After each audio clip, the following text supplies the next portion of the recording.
one and all. This is Dr. Manisha Bagal, Professor, Bharati Vidyapeeth College of Engineering, Navi Mumbai. On behalf of Department of Chemical Engineering, BVCOE, I welcome all the participants for today's webinar titled Design of Shell and Tube Heat Exchanger. It is now my great pleasure to introduce our expert for today's session, Dr. Pankaj Patil. He completed his PhD from Institute of Chemical Technology, Mumbai, and postgraduate diploma in Chemical Technology Management from ICT Mumbai.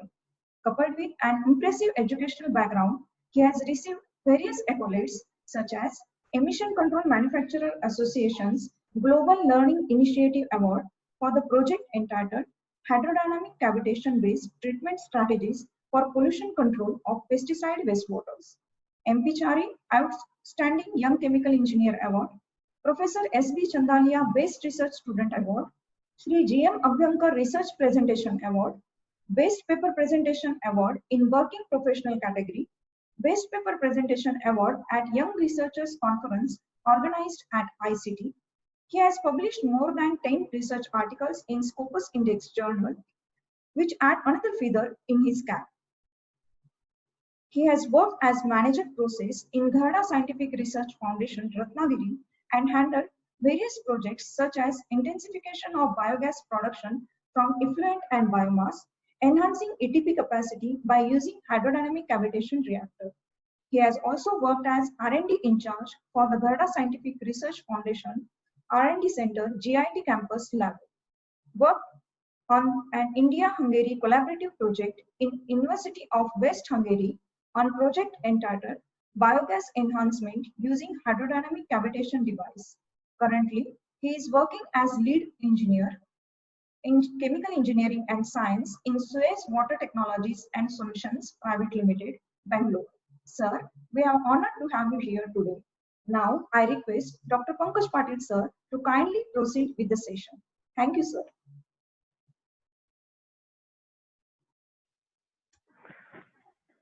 Yeah, very good afternoon, all of you, and thanks to Dr. Manisha Bagal for the nice introduction. And today, now I'm going to talk about the design of shell and tube exchanger. So first of all, let's see what the shell and tube exchanger is. So this slide is showing different pictures of shell and tube exchanger.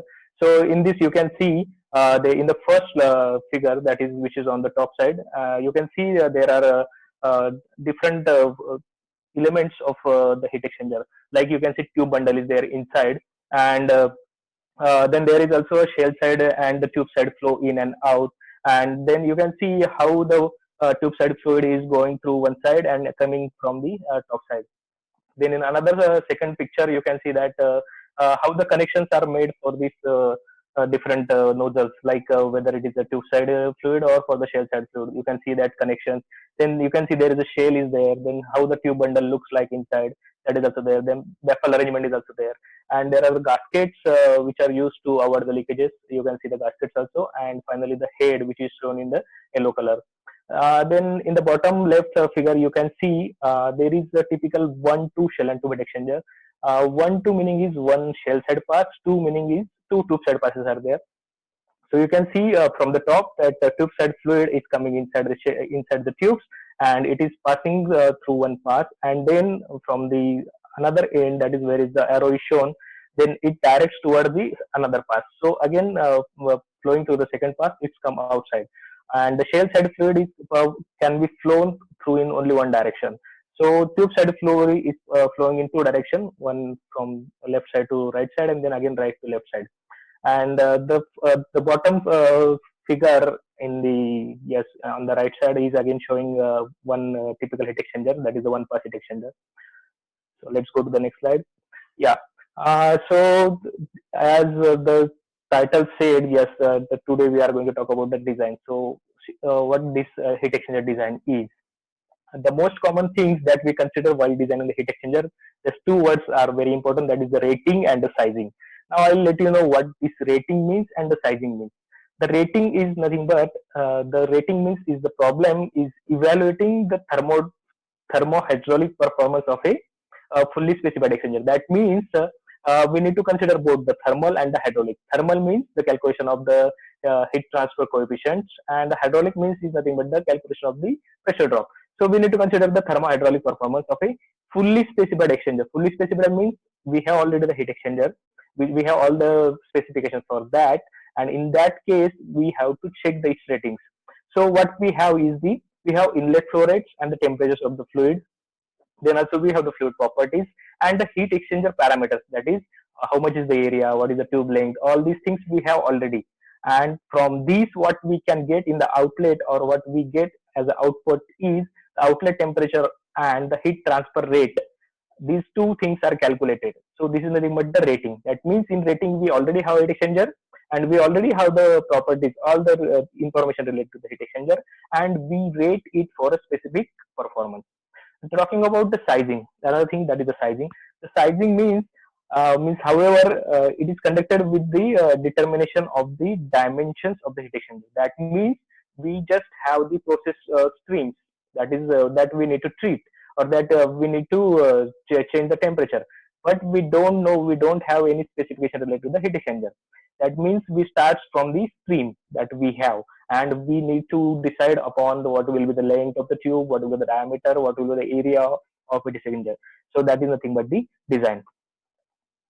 And finally, from this we could able to get how much is the area requirement for this specific heat exchanger. Yeah. So this is a very important slide, which is talking about the criteria for heat exchanger design. Which criteria we need to consider while designing the exchanger. So the first point is talking about the first criteria, that is achieving the process requirements. Means whatever process requirements are there, that means I need to cool down maybe the process, maybe the fluid from, let's say, X temperature to the Y temperature. That is nothing but the criteria. Then we need to maintain the pressure drop, maybe so and so. So these criteria are need to be fulfilled. That is the first priority. And yes, as I said, we have to consider the pressure drop also. That means in that allowable pressure drop, we have to design the heat exchanger. So that is very important. And another reason is obviously there will be the fouling as there are fluids. So by considering that fouling also, that exchanger should work efficiently. So this is the first criteria that need to be considered. The second criteria is the heat exchanger must withstand the service conditions of the plant environment. That means as the plant locations are different, that means at different location definitely there will be the different environment. That means there will be different different types of corrosions might be in the different type of pollution will be there. So these things we should consider. That means the plant environment we should have to consider while designing the heat exchanger. Then the third point is the exchanger must be maintainable. That means what is said is a maintainable means whatever configuration we are using. So definitely there will be some corrosion will be there, some erosion will be there, then there will be vibration. So we need to consider these points, and because of these, maybe the corrosion or the erosion, some parts needs to be replaced of the heat exchanger. So while designing, we should consider that how we can able to replace this part, or how we can able to do the maintenance activities of that specific exchanger. The next point is the designer should consider the advantages of a multi-shell arrangement. What do you mean by this multi-shell arrangement? Is many times it is the case that there are multiple number of heat exchangers, maybe in the series or the parallel, are required. So whenever what I mean to say from this point is that means if there are a number of heat exchangers, maybe 5 exchangers, and suppose the exchanger number 3 is needs to be taken out for the maintenance. So that time we should not disturb the full operation of other 4 exchangers. That is what I meant to say. Means that means if we want to maintain if you want to do the maintenance for the third exchanger, we can take it out and without disturbing the other 4 exchangers. That is what I meant to say. The next point is obviously very important point, that is the cost. We should that specific exchanger should be the cost effective, provided we should able to achieve our requirements. So by considering all the requirements, the cost should be lower side. That is the fifth point. Then next, or the last point I will say, is the limitation on the heat exchanger length, diameter, weight. Yes, as per the requirement, suppose if we need that exchanger in a specific plant, manufacturing plant, that means definitely there might be the restrictions of the place, there might be the restrictions of the length, then there might be a restriction of the weight. That means if we want to fix that exchanger maybe on the second or third floor of the plant, then that time we should also consider how much is the capacity of that specific floor, that where we are going to keep our heat exchanger. So that we have to consider. Yeah. So now I will talk about especially the one method of shell and tube heat exchanger design. That is nothing but a very famous method. That is the Kern method, and there are certain advantages and the disadvantages for this method. Let's talk about that. So what are the advantages? Advantages is it is giving reasonably satisfactory prediction of the heat exchanger coefficient for standard design. So for the first means even if we are whenever we are starting the design, so it is a very simple method and it is a quick method that can be used for the designing. And the next thing is the second point is it's very simple to apply. And the third point is it is accurate enough for preliminary design calculations. So whenever we want to do the preliminary calculation of a heat exchanger, it is always good to go with the Kern method. But there are certain disadvantages also. So the disadvantage is the prediction of pressure drop is less satisfactory, as pressure drop is more affected by leakage and by bypassing in the heat exchanger. What I mean to say by this leakage and the bypass is, yes, definitely, as there are number of contents or number of parts in the heat exchanger, like tube sheet is there, and in that tube sheet the tubes are fixed. Then there are baffles in which through that the holes the tubes are going. That means there are maximum chances that the leakages. That means the different leakages like tube to tube baffle to tube leakage or baffle to shell leakage. Whenever there is a gap between wherever the baffles are fixed to the shell, there might be some gaps or there are chances of leakages. So these leakages are the bypass. That is the shell to the bypass through the this window, window of the baffle. So we are not considering these bypasses or the leakages in the Kern method, which might affect a lot on the design. So this is the disadvantage. Yes. So this bypass on the leakage is definitely going to affect the heat transfer rate also and the pressure drop also. So these are the disadvantages. So now let's I'll give you one example, or I'll take you through the complete design procedure by considering one example. Yes, this is one problem which is taken from the one book, and yes, now what I'll say, the first point you can see, design an exchanger to subcool condensate from a methanol condenser from 95 degrees Celsius to 40 degrees Celsius. So let's consider we have in a specific maybe manufacturing plant, we have a stream of maybe methanol which is coming at a 95 degrees Celsius. So we have the inlet temperature of that stream, and our requirement is, what is our requirement is, we want to cool down that stream up to 40 degrees Celsius, means from 95 degrees Celsius to 40 degrees Celsius. That is the requirement from the plant side.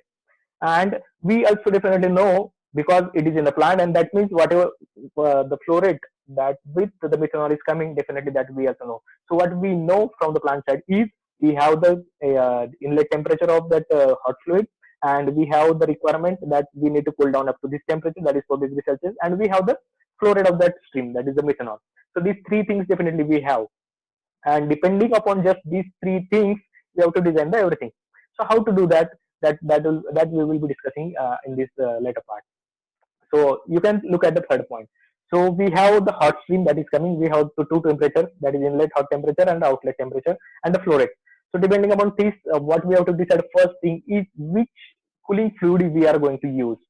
So let's consider we are going to use as a brackish water or the sea water, which is easily available. That as a cooling fluid. So we have decided now to use the brackish water or the sea water as a cooling fluid. And definitely what we know about this is initial temperature of that cooling fluid. Definitely it is the room temperature. Let's say the 25 degrees Celsius is the temperature of that cooling fluid, which we are going to use for the cooling purpose. And so now we have four things, that is both temperature of hot side fluid and the flow rate of the hot fluid. Then we have the cooling side inlet temperature, that is the 25 degrees Celsius. Now, after these four things, we have to decide one thing, that is either the outside temperature of the cooling side fluid or the flow rate of the cooling side fluid. That means out of all the six things, that is four temperatures and the two flow rates, we should know the five things. So what I am saying here is whatever you highlighted in yellow color, that is the 40 degrees Celsius. That means I am deciding that the outside temperature of my cooling side fluid should not go beyond 40 degrees Celsius, or it should be 40 degrees Celsius. So now if you look on the slide, we have 5 parameters, that is all the 4 temperatures of the fluids and the flow rate of a hot side fluid. So these are the 5 things that we have. From this, how to proceed further. So the next step is, what we have to do is collect the physical properties and heat exchanger specifications. Heat exchanger specifications, I mean to say that which exchanger you are going to use, and let's say we are going to use the shell and tube heat exchanger. So in this shell and tube heat exchanger, which fluid will flow through where? Means whether it will flow through the tube or the shell, that we have to decide. Now in our problem, specifically it is a methanol and the water, brackish water. So you definitely know that brackish water is a little corrosive. That's why we need to put, or we need to send this to the tube side. That's why we have to assign the coolant, that is the brackish water, to the tube side. Why?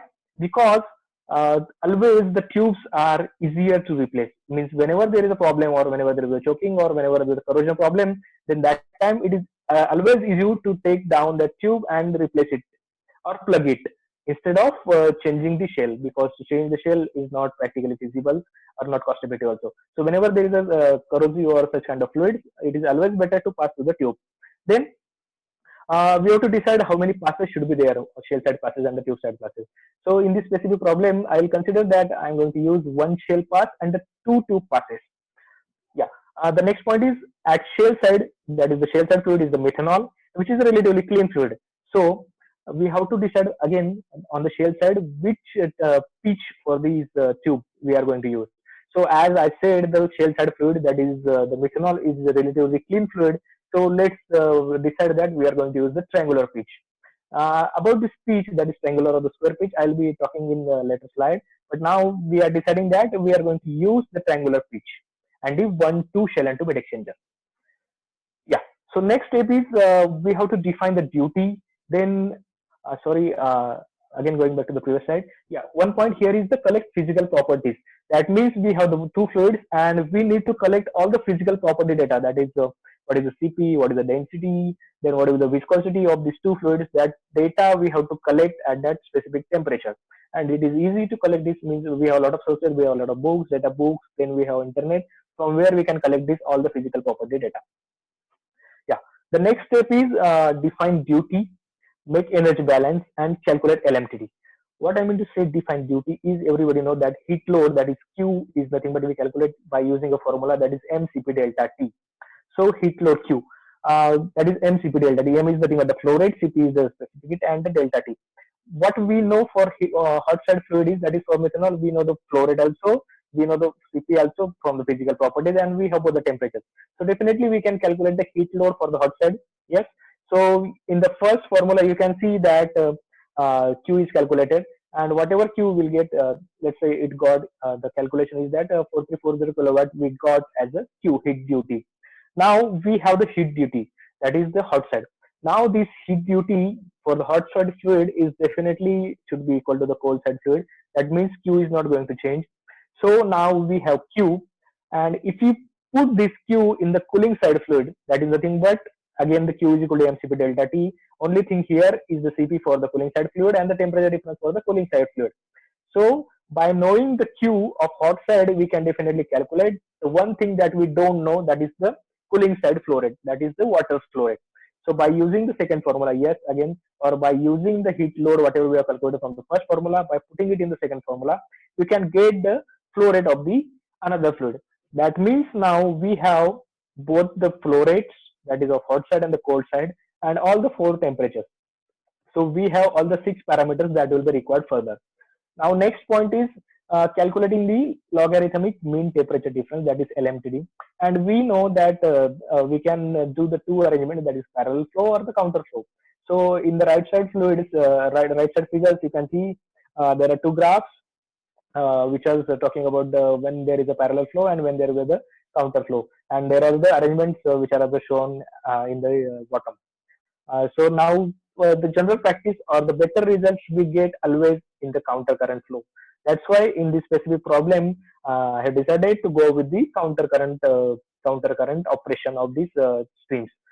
So to calculate the delta T LMTD, everybody knows that there is a formula, delta T2 minus delta T1 upon ln of delta T2 by delta T1. That is the formula that we use to calculate the delta T LMTD. And by using that formula, have calculated the delta T LMTD. Now, the next slide is it's talk about the true temperature difference. What this true temperature difference means. Now, if you look at the figure which is at the top side, there is a one exchanger, and you can see that is 1-2 exchanger. That means there are two tube side passes. First, the tube side fluid is flowing from left to right, and then it is turning back and it is flowing from right to left. Whereas shell side fluid is flowing from left to right only. That means uh, what to consider, whether to consider it is a parallel flow or the counter flow. Because if you look at the tube side fluid in the upper part, it is traveling parallel to the shell side, right? And when it is coming back in the down part, the tube side fluid, it is passing in the counter current direction. That means both the flows are existing at the same time. That is parallel flow also and the counter flow also. And at the same time, because of the baffles, the flow is in the cross direction. So, and we have calculated the delta T LMTD in the for the counter current flow. Now, definitely we have to correct that delta T LMTD whatever we have calculated for the counter flow. That's why there is a correction factor, that is FT is required to consider this whatever the gap or whatever the change that might come because of this different direction. So the delta Tm, that is the true temperature difference, is calculated by using the formula which is shown on the left side top. Yes, the Ft is nothing but the correction factor, and how to calculate this correction factor is discussed later, right? So to calculate this Ft, we need two factors, that is R and the S. So there are the two formulas that for the R and S. The R is derived from, again, this both R and S can be calculated by the temperatures of the hot stream and the cold stream by using those formulas. Then this R and S can be put in the formula which is shown for the Ft, that is the big formula under square root of R square plus 1, and that formula will give you the value of Ft. This is the one way to get the correction factor. And another way is, if you look at the graph that is shown, so this graph is talking about the, yes, we have already calculated the R and the S, and this is plotted. So on x-axis there is a S, and on y-axis there is a Ft. So S we have calculated, whatever we have calculated S, that we will take, and these different curves are nothing but, you can see there are values like R is equal to 1, then 2, 3.1. So these are the different curves for that specific R. So once we know the value of R and S by looking at the S x-axis, so whatever S are calculated, go up with that specific value curve of R, and whatever where it is intersecting that point, you can read on the y-axis, and that will give you the value of Ft. So once you get the value of Ft, it is very easy to calculate the delta Tm. That is by just multiply that Ft with the delta T LMTD, and you will get the true temperature difference. Yeah. So the next point is we have to assume the value of overall coefficient, overall heat transfer coefficient, that is the U. So how to assume this value is, what we have to do is, this is the graph, yes, which is taken from one book, that is RC6, and there are again two axes. On the bottom axis, that is the x-axis, you can see there are different fluids, that is servied fluid, that is the service fluid. On the another axis there is a process fluid. So there are different names also, that means whether the fluid is air or gas, where it is water. Then on the another axis you can see whether it is organic or whether it is boiling aqueous fluid. So the different fluids are considered on this. Almost all the fluids will fit in this at least one category. So now let's talk about our specific problem, that is we have a methanol and we have a brackish water. So on x-axis you can see there is, can you see that river or the whale or the sea water is there, and so you have to mark that point. And on the another axis, which is like we will say like a y-axis, so on that line what we have is the organic fluid, that is nothing but the methanol. So if you look at the boiling organics, so mark that point, and whatever the point you have marked on the x-axis and let's consider the y-axis, if you join these 2 points on the middle line, what you can see is the value of overall heat transfer coefficient. That means whenever it intersects with the middle line, that will give you the first value or the value which we are going to assume for the overall heat transfer coefficient. So in the present case, it intersects at around 600. So that's why I have considered as 600 watt per meter square degree Celsius as the assumed overall heat transfer coefficient. Yeah. So the next point is calculate the number of tubes and the shell diameter. How to calculate the number of tubes and the shell diameter? Now, now the formula for provisional area is A is equal to Q divided by U delta Tm. So out of these we have Q, we have assumed the U, and we have already calculated the delta Tm. So by putting all these value, you can calculate the provisional area. That is the calculated value is 278 meter square. Now next thing what we have to do is we have to decide which tube diameter, what tube diameter and the tube length you are going to use, because in market the specific size or the specific diameter and the specific length tubes are available. So we have to we have to go with that specific available sizes. So let's say in the specific problem we are choosing 20 OD tubes, and which is having the internal diameter of 16 and the tube length is we are deciding as a 16 feet, that is nothing but the 4.8 meter. So this we have to decide. So now we are ready with that. We have decided the which tube we are going to do, and definitely another thing that we have to decide is the material of construction for this specific tubes. So that also we have to decide. Now, as I said, we have decided to use the 4.8 meter long tubes, but if you remember, there is a tube sheet also where the tubes are fixed, and some length of the tube is going inside the that tube sheet. That means to allow for the tube sheet thickness, we have to little increase the tube length. That is nothing but, let's say we have considered instead of 4.8, now we are considering as 4.83. That means allows for the tube sheet thickness. Now we have the length of the tube, we have the diameter, so we can calculate the surface area of tube, and the surface area is nothing but it is given by the pi dl. So surface area calculated value is 0.303 meter square. Now we have the surface area of tube. Now we have the total area, that is provisional area, and by using the bottom, the last formula, that is we can calculate the number of tubes is nothing but the total area, that is provisional area, divided by the area of one tube. So from this we can calculate the number of tubes that we need to use. So the total number of tubes calculated are 918. Now, yes, I said I'll tell you about the tube pitch. So here we have to decide the tube pitch, whether we have to use the triangular or the square pitch. So there are some points written on the slide. The first point is the triangular and rotated square patterns give higher heat transfer rates. So whenever we use the triangular pitch, we could able to get the higher or good heat transfer rate. But the problem with this is it is at the expense of higher pressure drop. Because yes, the pressure drop will be higher on the triangular pitch. Whereas if you consider the square pitch, square or the rotated square arrangement, it is used for heavily fouling fluids. Whenever there is a heavy fouling fluids are there, then that time we have to go for the square pitch. Why? Because the square pitch, whenever we use the square pitch, it is easy to clean or it is easy for the maintenance. So it is a simple arrangement. That's why whenever there is a fouling, we have to go for the square pitch. But in our present case, as the shale side fluid is nothing but a methanol and it is a clean fluid, that's why there will not be that much fouling, so we can definitely go for the triangular pitch. So there is a, in this diagram at the bottom you can see the different triangular or the square or the rotated square arrangements you can see in the diagram, and whatever PT I have written there is nothing but the pitch. So what is pitch is nothing but the center to center distance between the two tubes is nothing but the pitch, and the recommended tube pitch is equal to the 1.25 times the tube outside diameter. So whatever your tube outside diameter, if you multiply by 1.25, you will get the tube pitch that is recommended. Now why this tube pitch? If you remember on the last slide, we have calculated the number of tubes, and from this we have to go further. Yeah. So now once we have the number of tubes, as you know, there is a tube, there is a bundle diameter inside the shell. That is nothing but the tubes bundle. So we have to decide how much should be this bundle diameter.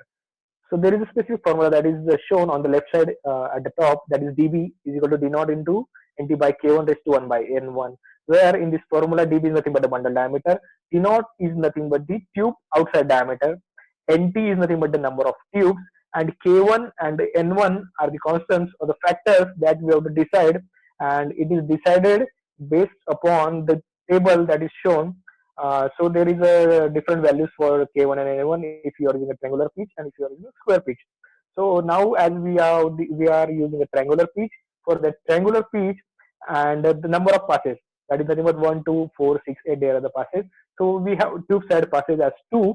So and the triangular pitch, so it is highlighted in the red. That are the values of K1 and N1 that we have to use for calculating the bundle diameter. By putting this value in the above formula, we can get dB, that is bundle diameter, as 826 mm. Now we have bundle diameter. So from this bundle diameter, we need to decide the shell diameter, because the bundle is going to fix in the shell. So how much should be the shell diameter, that we have to decide. So it's nothing but the bundle diameter plus the clearance that will be in between that bundle and the shell. So shell inside diameter and the bundle outside diameter, in between that space is nothing but the clearance. So how to decide this clearance? So there is one graph on the right side that talks about the bundle diameter with respect to the shell inside diameter. That means on the x-axis you can see there is a bundle diameter. On the y-axis you can see the that is shell inside diameter minus the bundle diameter. That is the clearance. That means on y-axis there is a clearance. On x-axis there is a bundle diameter. And you can see that there are different names, that is fixed and U-tube, then outside packed head, then split ring floating head. That means there are nothing but the different types of heads that we can use. So let's see, in this specific problem we are using a split ring floating head. So now we have 826 mm, that is nothing but around 0.8 meter as a bundle diameter. So if you look at the x-axis, on the x-axis that is a bundle diameter, that is, look at the 0.8 and go up and up to the point wherever it is intersecting with the line that is written a split ring floating head. So wherever it is intersecting with that line, so you have to read the required. So you have to read the value on the y-axis. So from 0.8, if you go beyond, if you go up, so it will intersect somewhere on that split ring floating head line, and that respective value on the y-axis will give you the clearance. So in this present case, so if you read that value, it is coming around the 68.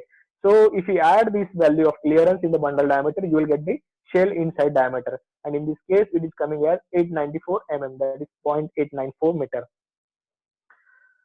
So now we have all the specification. That means we have bundle diameter, we have shell diameter, then we have tube diameter, tube length, everything we have. Now we can start with the estimation of the heat transfer coefficient. So let's how to estimate this. So there are general two equations, or I will say one equation, that is nothing but the Dittus-Boldner equation, and another form of it is nothing but the Sider's equation. The difference is only the one consider the viscosity correction factor, another not consider. So what this Dittus-Boldner equation is? It is nothing but it is the that means it talks about the Nusselt number is a function of Reynolds number and the Prandtl number. So if you look at the first formula which is on the slide, that is nothing but HIDI by K, that is nothing but HD by K is nothing but the Nusselt number. Then you can see on the right side there is a Reynolds number and the Prandtl number. So yes, Nusselt number is a function of Reynolds number and Prandtl number. So we have to use this formula to calculate the tube side heat transfer coefficient. That is nothing but HI, which is on the left side, extreme left. That is HI is nothing but the heat transfer coefficient that we need to calculate. So to calculate this, what we will require is the Reynolds number and the Prandtl number. So to calculate the Reynolds number, definitely will require the velocity. So to how to go through this is the further steps are talking about this. So yeah, we have to decide upon the mean water. We have to decide upon the physical properties of this fluid. So to get the physical properties, what we have to consider is the mean temperature. So we are talking about the tube side now. So the tube side fluid, the two temperatures are there. That is one is inside and another side. That is the 40 and the 25. So we have to take the average of these two temperatures to get the physical properties. That is nothing but the average of these two fluids is coming at 33.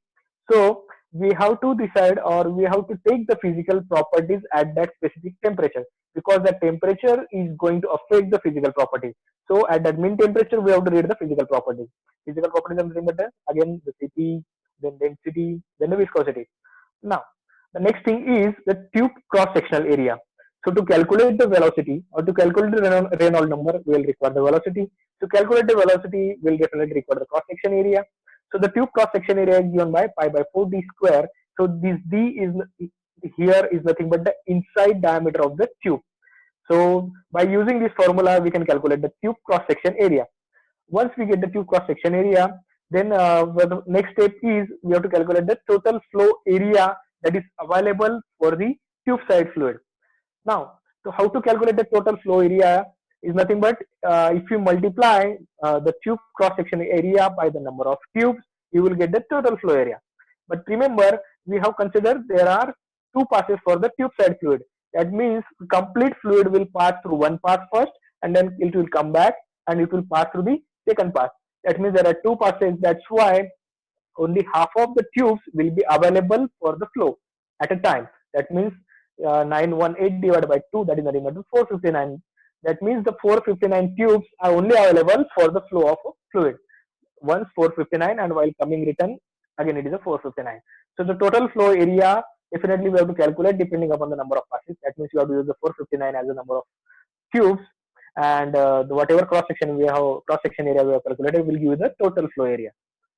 Now the next thing is what we have to calculate is the water velocity. That means the UT. So how to calculate this velocity is nothing but the water mass velocity divided by the water density. What this water mass velocity is nothing but the 749 which is calculated, and the water density we can use. So we will get 0.75 meter per second as the velocity. Then by using this velocity, we can calculate the Reynolds number. Reynolds number is nothing but the dV rho by mu. D is the inside diameter of the tube. U is nothing but the velocity that we have calculated now, and rho is the density, whereas mu is the viscosity. So by putting the values, we can calculate the Reynolds number. So we got some Reynolds number, that is 14,000 something.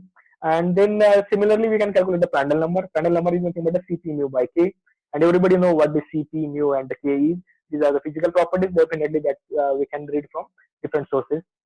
So it's easy to calculate the Prandtl number. So in this case, calculated Prandtl number is 5.7. Now the next thing is L by Di. Why I am calculating this L by Di is L is nothing but the length and Di is nothing but the internal diameter. So if you look at the bottom formula, which is put on the bottom of the slide, that is you can see there is one factor, that is the JH. So JH is nothing but the heat transfer factor. So this we have to read from the graph which is shown on the left side, on the right side of the slide. So how to read this JH value? So now definitely this heat transfer factor depends upon the L by Di, that is the length to diameter ratio, and yes, and it depends upon the Reynolds number. So in the graph you can see on the x-axis there is a Reynolds number, on y-axis there is a heat transfer factor, and you can see there is a different lines which talks about the different L by D, that is nothing but length to diameter ratio.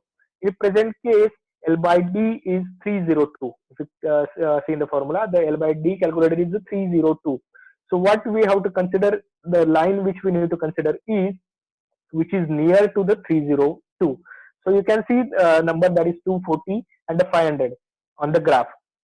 So definitely this 302 will fall in between these two lines, which is nothing but 240 and 500. So we have to look at that that in between the two lines. And on the x-axis, that is the Reynolds number. So in our case, Reynolds number is 14,925. So if you look at the x-axis, on the extreme left, it starts with the 10 raised to 1, then there is a 10 raised to 2, then there is a 10 raised to 3. What it tells is nothing but the 10, first is 10, then 100, then 1000, then 10,000. So if you look at the 10 raised to 4, that is nothing but the, it is a 10,000. So after that, there will be the 20,000, 30,000. So in between 10 raised to 4 and 10 raised to 5, there will be 10,000, 20,000, 30,000, and it will go like. So in our case, we have 14,000. So where 40,000 will come is definitely in between 10,000 and 20,000.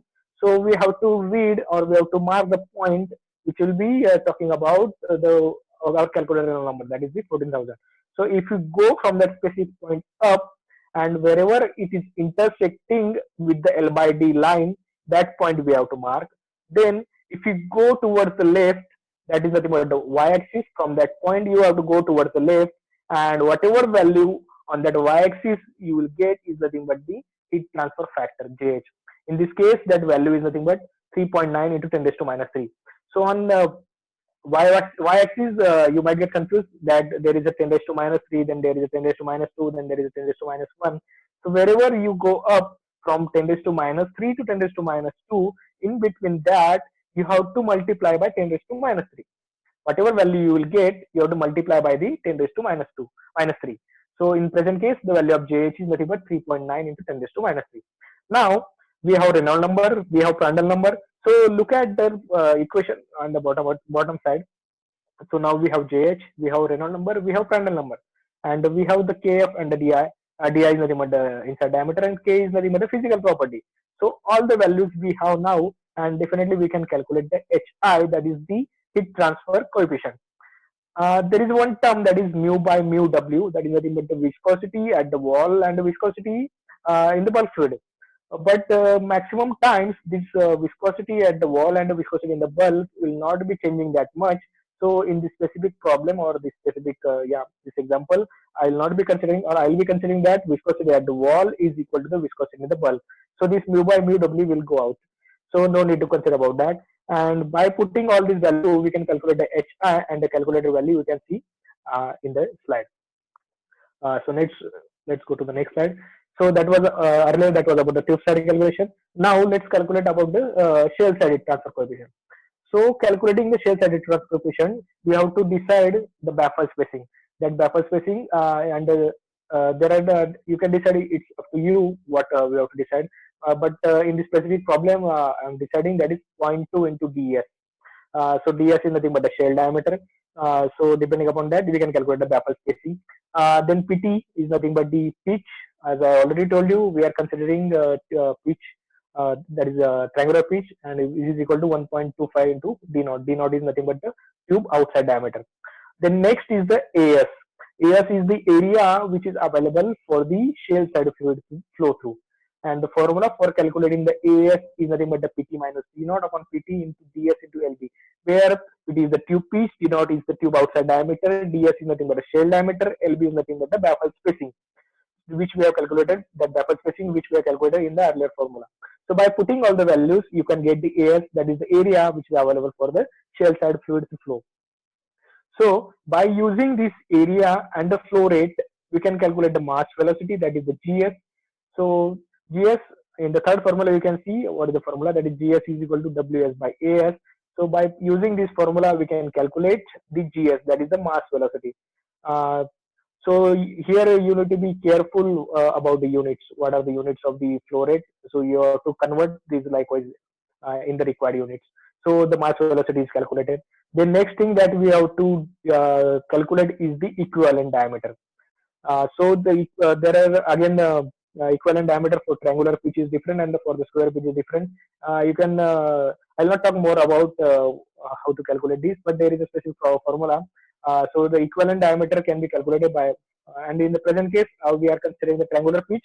So for the triangular pitch, equivalent diameter can be calculated by using that specific formula which is on the fourth point. So that's D is equal to 1.10, that is the formula, where D naught is again the tube outside diameter, PT is nothing but the pitch. So if you know the PT and the outside diameter of the tube, you can calculate the D. So we got a D, that is equivalent diameter as 14.4 mm. Then next point is again to calculate the Reynolds number or the Prandtl number, what we will require is the physical properties, and these physical properties we can get from the different sources. For that we will require that specific temperature. But for shell side fluid, the 95 and the 40, these are the two temperatures. Take the average, is nothing but the 68. So at 68 degrees Celsius, you have to read the physical properties for that specific fluid. And after knowing all the physical properties and the velocity, we can calculate the Reynolds number. Similarly, whatever we have calculated for the tube side. In the present case, the calculated Reynolds number is 36,762. Next, go to the next slide. That is now we have Reynolds number, and here again we are going to use the same formula. That is nothing but the Nusselt number is a function of Reynolds number and the Prandtl number. So that is nothing but the third point you can see. That is the formula. Nusselt number is equal to HSD by KF, where HS is nothing but the shell side heat transfer coefficient. And to calculate this, what we will require is again the Reynolds number and the Prandtl number. We have earlier we have calculated the Reynolds number, and the Prandtl number is again nothing but the Cp mu by K. You can calculate easily from the physical properties. So in this case, Prandtl number is 5.1 as calculated in the second formula. Now again, there is one thing that we need to read from the graph. Again, that is nothing but the JH, which is nothing but the heat transfer factor. So this heat transfer factor again very similar to whatever we have read for the tube side. Here also for shell side there is one graph which is shown on the right side. On that graph, again on the x-axis there is a Reynolds number, and on the y-axis there is a heat transfer factor, that is the JH. Now, uh, again, you can see different curves are there, which talks about the baffle cut. So we have to decide upon the baffle cut. So in this specific problem, I have considered 25% as a baffle cut. Everybody is knowing about what this baffle cut is. Yeah, so we have considered this 25% as a baffle cut. So if you look, there are different lines which talks about different baffle cuts. As I said, I am considering 25% as a baffle cut. And our Reynolds number, calculated Reynolds number value, if you remember, or if you look, it is nothing but 36,762. So go to the x-axis, that is 36,000, where it will come. Now you can mark that point of Reynolds number on the x-axis. Go up, and wherever it is intersecting with that, sorry, wherever it is intersecting with that baffle cut, that is 25%, mark that point, and from that point go towards the left hand side, and wherever it is intersecting, or whatever it is wherever it is intersecting with the y-axis, mark that point, and that point is nothing but the heat transfer factor. So in this specific problem, that heat transfer factor is 3.3 into 10 raised to minus 3. So this by using this JH, PR, that is Prandtl number, and Reynolds number, we can calculate the HS, that is the shell side heat transfer coefficient, and the calculated value is 2740 watt per meter square degree Celsius. Yeah. Now we have shell side heat transfer coefficient and the tube side heat transfer coefficient. That is nothing but the individual heat transfer coefficient we have. Now from this, how to calculate the overall heat transfer coefficient? That is the next thing. Now overall heat transfer coefficient, there is a formula on the right hand side, that is 1 by U naught, and the big formula is there, where H naught is nothing but the outside heat transfer coefficient, as the shell side heat transfer coefficient. HOE is nothing but the fouling factor that we have to consider. I'll tell you how to consider that. Then there is a D naught. D naught is nothing but again the tube side outer diameter. K is nothing but the conductivity, summer conductivity. Then there is the HID. HID is nothing but the inside fluid, or the inside fluid fouling factor, heat transfer factor fouling. Then there is a HI on the extreme right. That is HI is nothing but the inside heat transfer coefficient. That is the tube side heat transfer coefficient. So this H naught and HI we have already calculated. D naught we already know. KW is definitely we can get from the different sources. So only two unknowns now are the HOD and the HID. So how to get this value? Now coming to the left hand side, there is one table which talks about the fouling factors for this typical fluid. So in our case, if you remember, the shell side fluid is nothing but the methanol. So in this table, where you can see where the methanol freaks is nothing but if you look, there is the organic vapors. Yes, methanol is organic. So you can consider whatever the fouling factor for this organic vapors is nothing but the 5,000. That is the coefficient watt per meter square degree Celsius. So this 5,000 is nothing but the HOD in our present case. And similarly, HID is nothing but the fouling factor for the tube side fluid. And the tube side fluid is nothing but in our case is the brackish water or the sea water. So if you look at again that in the table, the sea water that is in the second row, there is a sea water, and the value is 1,000 to 3,000. So you can take any value in between 1,000 to 3,000. So I have considered 3,000 as the fouling factor for this water. So by putting these all the values, you can calculate the overall heat transfer coefficient that you can see at the bottom, that is calculated U naught is 738 watt per meter square degree Celsius. So now if you remember, initially we have assumed 600 as the heat transfer coefficient, and the calculated value whatever is coming is 738. So now whatever is the assumed value, if your calculated value is in the range of 10 to 15% error, that means you can go ahead. But if it is not coming in that range, then you have to go again back to the stage where we have decided the number of tubes, and you can change the number of tubes. If you change the number of tubes, everything will change. So likewise, when this value of calculated value of U, that is overall heat transfer coefficient, it comes or it is within the range of error, then that will be your final value. So till now, whatever we talked, that was about the thermal. That is I told you the name thermal and hydraulic, thermo-hydraulic consideration. So thermal part till now we have dealt with. Now we will talk about the hydraulic part. hydraulic is nothing but the calculation of the pressure drop. So to calculate the pressure drop, let's talk about the tube side pressure drop. So to calculate the tube side pressure drop, there is one formula which is shown on the slide, that is delta PT is equal to NP into in bracket 8JF. This NP is nothing but the number of passes. The JF is nothing but the friction factor. Then L is nothing but the length. Di is nothing but the internal diameter. Mu by mu W, again we are not considering this because we are saying viscosity is remaining the constant. Then you can see there is a density. Then there is a UT, that is the velocity through the tube. So what we don't know currently is only the JF. Remaining things we know. So what this JF is nothing but that is the friction factor, and that can be read or that can be taken from the graph which is shown on the slide. Again, this graph it depends on the Reynolds number. So on x-axis there is a Reynolds number, on y-axis there is a friction factor. So whatever Reynolds number we have calculated for the tube side, earlier we have calculated that. So whatever that number is, you will mark that number on the x-axis, go up on the curve, and wherever it is intersecting, read the value on the y-axis. So that is nothing but the friction factor. So in the present case, that value of JF that is read from the graph is nothing but the 4.3 into 10 raised to minus 3. You can see that which is substituted in the formula on the right side top. So the calculated value of the pressure drop is nothing but the 7211 Newton per meter square, that is nothing but 7.2 kilopascal, and is approximately 1.1 psi. So this is nothing but the calculation for the tube side pressure drop. Similarly, we can calculate the pressure drop on the shell side. How to calculate this is again the formula is delta PS. Again there are some factors, that is JF, which is nothing but the friction factor again. DS is nothing but the shell diameter. D is nothing but the equivalent diameter. Then there is a length. Then there is a velocity, density. So almost rest of the things we know. Only we don't know is the JF. So this JF is again can be read from the graph which is shown on the slide, where again we will require the Reynolds number, and again we will require the baffle cut. So in present case we are considering 25% as the baffle cut. So again mark the value of Reynolds number that we have calculated earlier for the shell side fluid.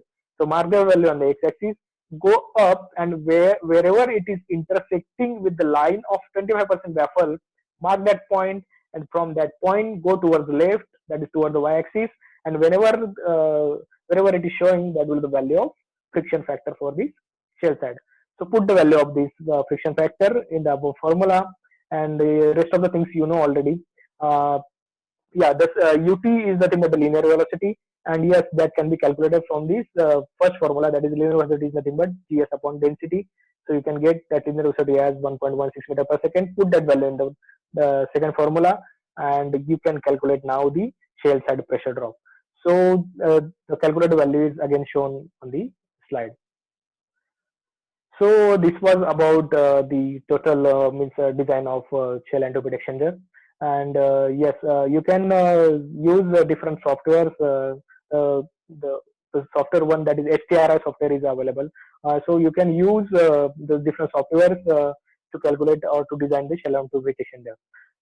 Today we have used the specific Kern method, but again there are different methods like Bell-Delaware method, which is more accurate.